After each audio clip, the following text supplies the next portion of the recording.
سلام سلام، مرحبا بكم في قناة مطبخ فوزية. جبت لكم وصفة اليوم حلوة الججلان. تجي الوصفة بزاف بنينة وما تديلكمش الوقت.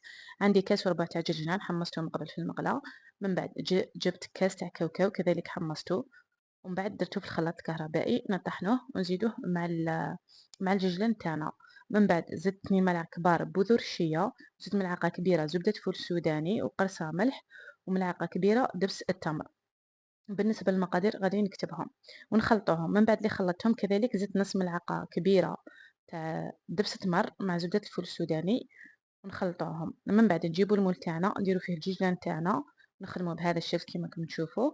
ومن بعد زدت معاهم بذور اليقطين ونديروهم في المجمدة حوالي 10 دقائق ومن بعد نقطعوهم. ان شاء الله يعجبكم الفيديو تاع اليوم، متنسوش تدعموني بجيم كومنتير بارطاج الفيديو.